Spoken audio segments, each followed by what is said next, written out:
The United States military is positioning assets in the Persian Gulf right now, naval carrier strike groups, bomber squadrons, forward deployed special operations units. And if you think this is just routine posturing, you're not paying attention to the pattern. Because what's about to unfold between Washington and Tehran isn't random. It's not about ideology. And if you understand the system, if you can see the pattern that's repeated itself across every major empire in recorded history, then you already know exactly how this ends. Not maybe, not possibly, inevitably. That's the documented figure from the Institute of International Finance as of the fourth quarter of last year. Oil prices are hovering in a range that could detonate in either direction with a single military incident. And the US dollar's role as the world's reserve currency, the very foundation of American economic dominance, is being challenged by alternative payment systems and currency arrangements right now, today, in real time. So when I tell you that a US attack on Iran would trigger the next phase of an unchangeable historical pattern, I'm not speculating. I'm reading the map that's been drawn and redrawn by every empire that came before us. Let me show you the system. Because once you see it, you can't unsee it. And you'll realize we're not watching the beginning of something. We're watching the end game of something that started decades ago. The pattern has 4 stages. 4 mechanical, predictable, historically verified stages that play out with the precision of a Swiss watch. First stage. Everyone else plays by their framework because they have no choice. The empire's currency becomes the medium of exchange. Their military becomes the enforcer of order. Second stage, overextension and debasement. The empire, confident in its dominance, begins expanding beyond sustainable limits. Military commitments multiply. Financial obligations compound. The cost of maintaining order exceeds the value extracted from that order, so the empire does what every empire does. It debases its currency. It prints money. It borrows against future revenue that may never materialize, and for a while this works. For a while, the empire's dominance is so overwhelming that the rest of the world accepts the debasement. They have to. There's no alternative. Cracks appear. The empire faces a critical challenge, often in the form of a regional power or coalition that refuses to accept the existing order.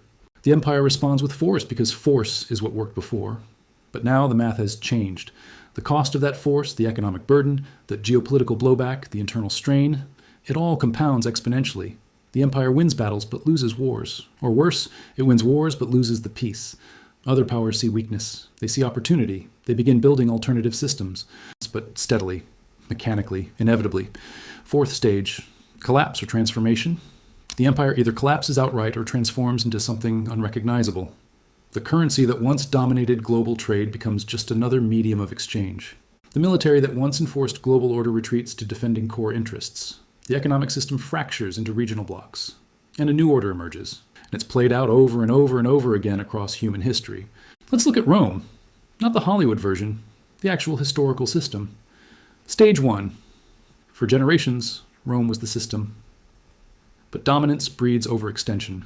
Rome expanded into Germania, Britannia, Mesopotamia. They fought the Parthians in the east. They garrisoned troops across an empire spanning millions of square miles, and the cost became unsustainable, so they debased the currency. Under Nero, the silver content of the denarius dropped from 95% to 90%. Under Marcus Aurelius, it dropped to 75%. By the 3rd century, it was less than 5%. They were printing money, ancient style, and for decades it worked. The empire's dominance was so overwhelming that people accepted increasingly worthless coins because they had no choice. Stage 3.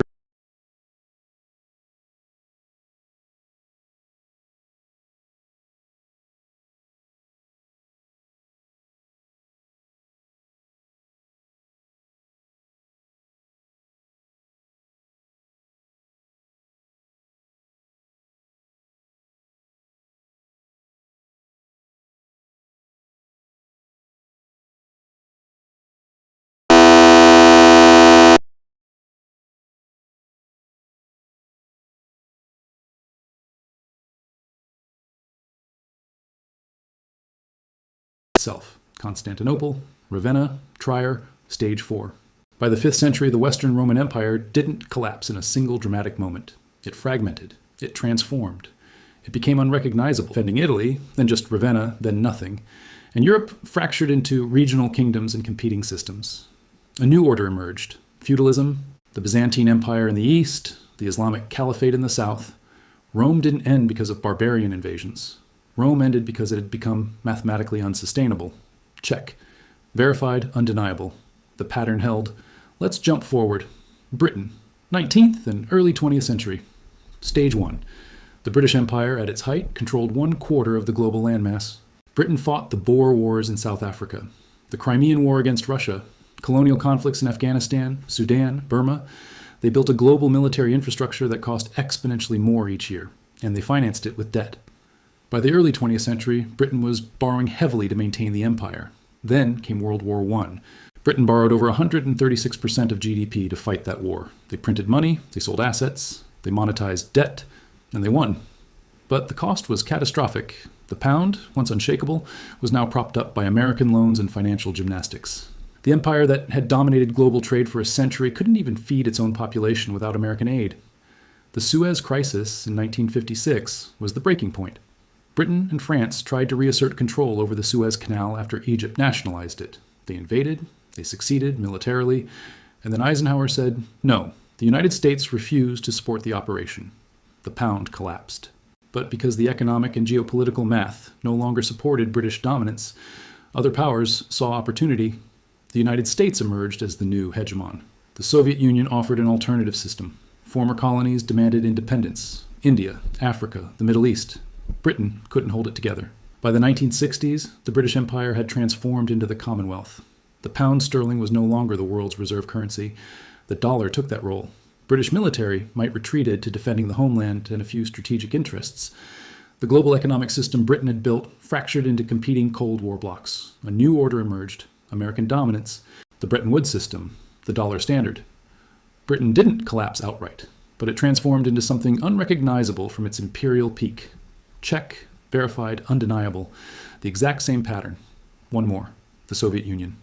Stage 1. After World War II, the USSR established dominance across Eastern Europe and Central Asia. They controlled resources. They dictated terms. The ruble became the currency of the communist bloc. Soviet military might was unquestionable.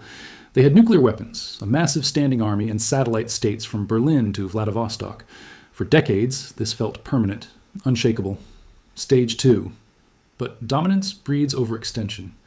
The Soviets tried to match American military spending during the Cold War. They fought a decade-long war in Afghanistan.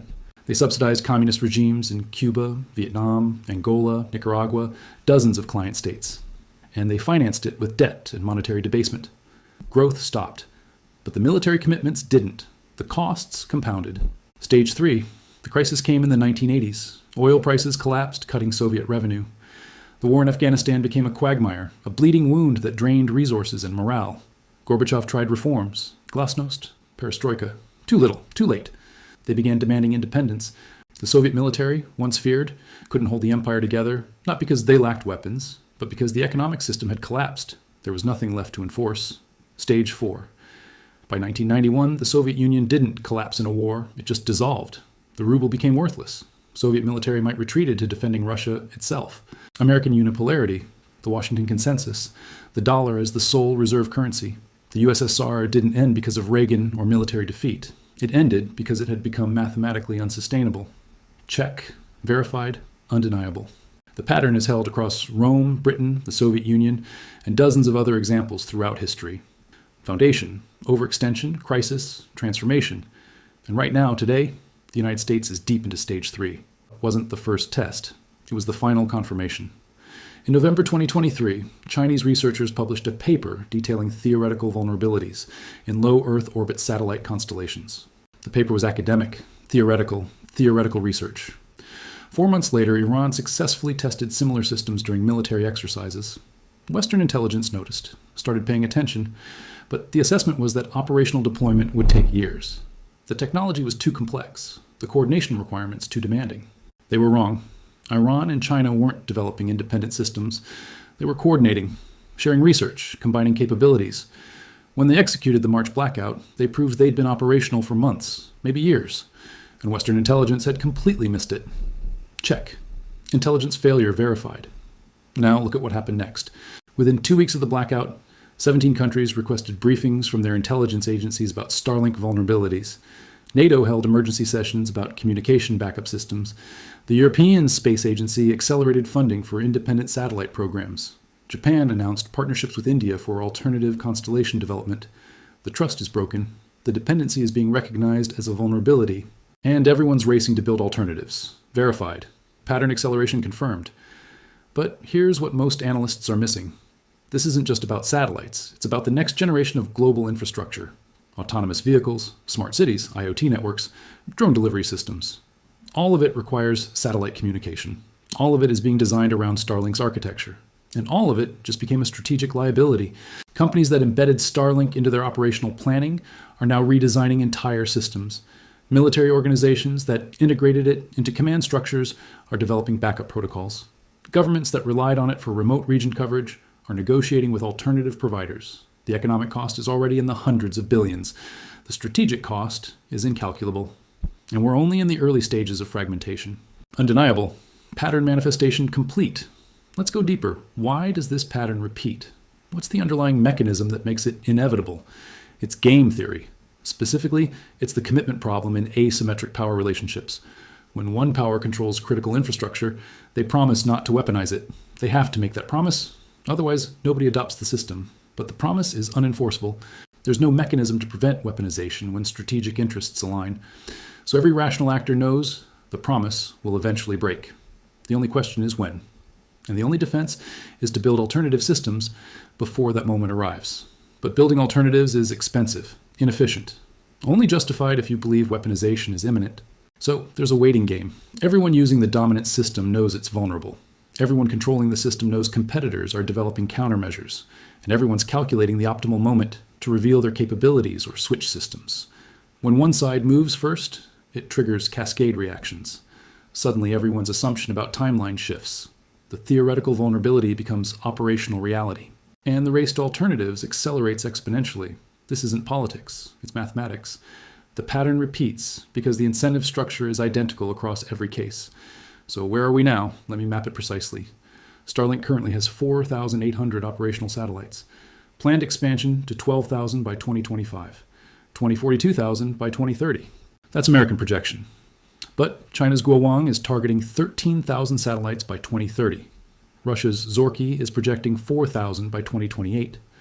The European Union's Iris constellation is planning 280 satellites by 2027 with expansion options to 3,000. We're not looking at one global network. We're looking at 4 to 5 competing constellations, each serving different geopolitical spheres, each with different technical standards, each incompatible with the others. By design, the fragmentation is already locked in, the investment decisions are made, the launch schedules are committed. We're just waiting for the systems to become operational.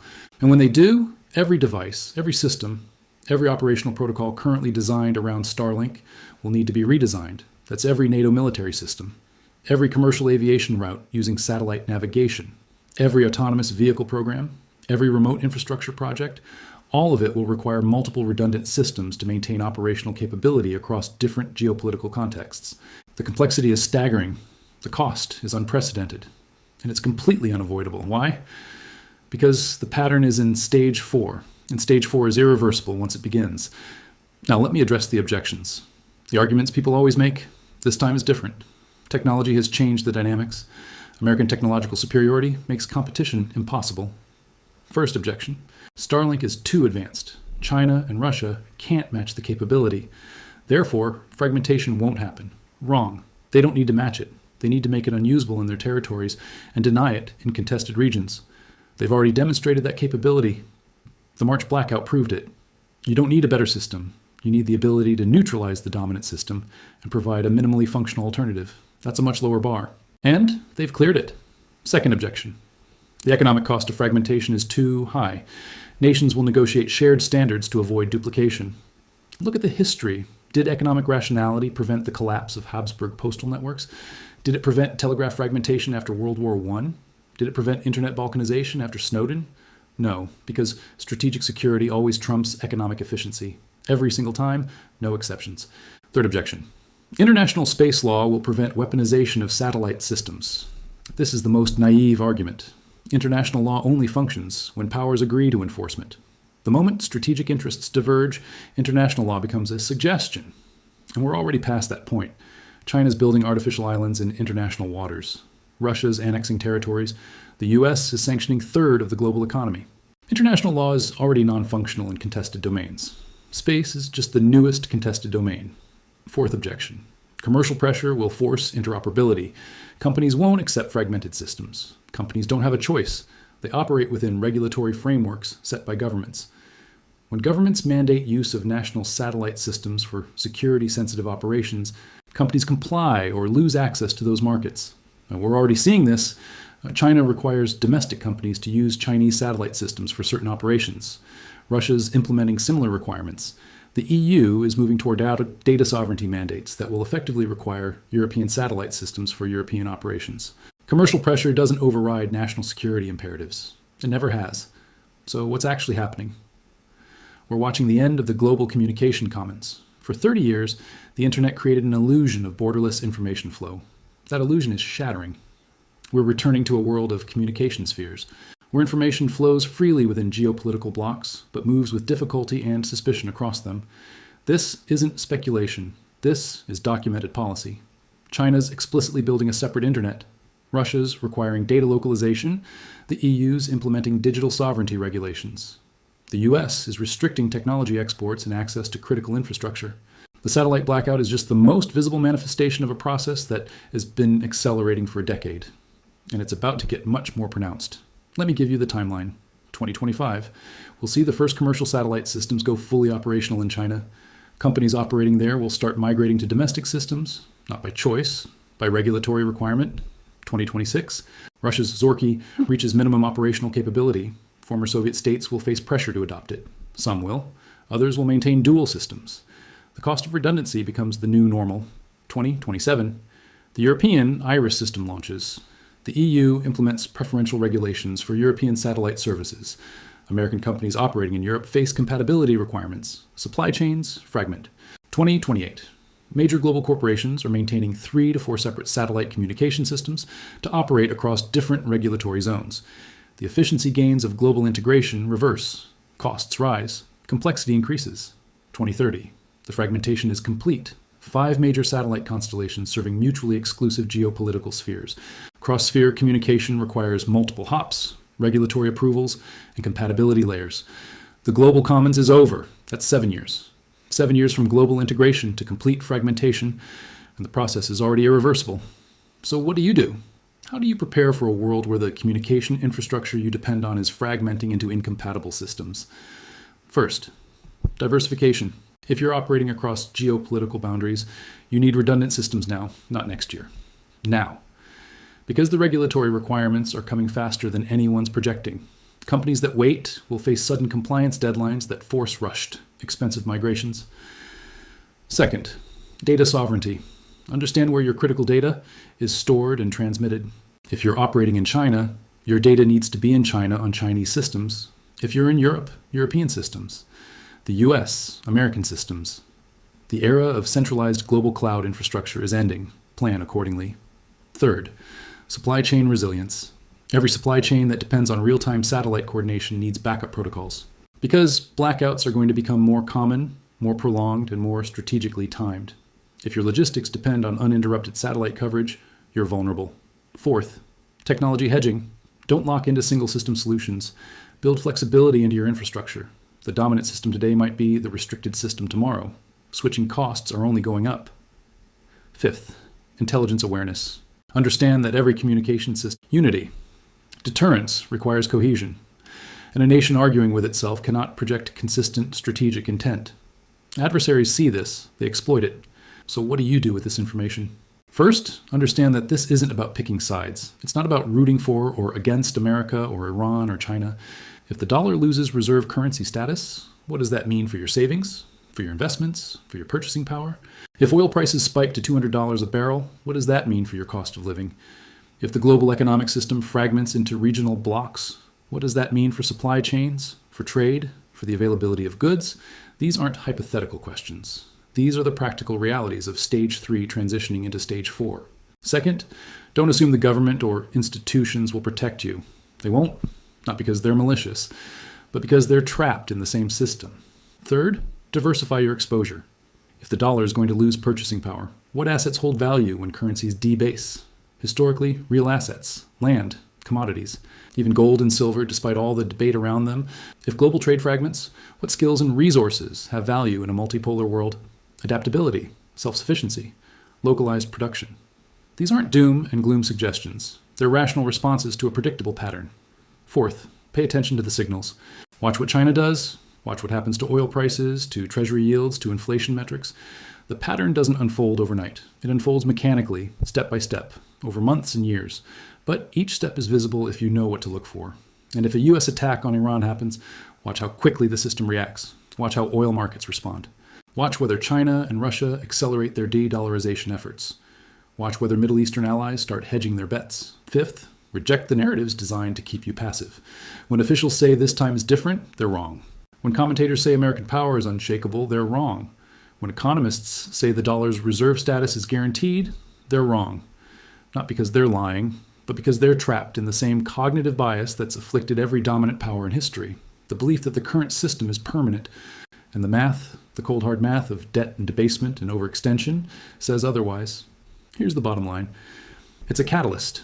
It's the spark that accelerates the transition from stage 3 to stage 4. It's the moment when the cost of maintaining global dominance becomes so overwhelming that the system begins to fracture in real time. And this isn't about pessimism or defeatism. It's about understanding reality so you can navigate it intelligently. Because while empires rise and fall, people adapt. Communities rebuild. New systems emerge. Life goes on. But the people who thrive are the ones who see the pattern coming, who understand the mechanism, who position themselves strategically instead of being blindsided by events they thought were impossible. The pattern is mechanical. The pattern is predictable. The pattern has held across thousands of years of human history. And the pattern says that a US attack on Iran will accelerate the end of American unipolarity and the emergence of a multipolar world. Not because anyone wants it, not because it's good or bad, but because that's what happens when empires reach stage 3 and push into stage 4. It's not a question of if. Then you're ahead of 99% of people who are still operating on the assumption that the current system is permanent. It's not. It never was. And it's about to transform in ways that will reshape the global order for generations. The only question is whether you'll be ready.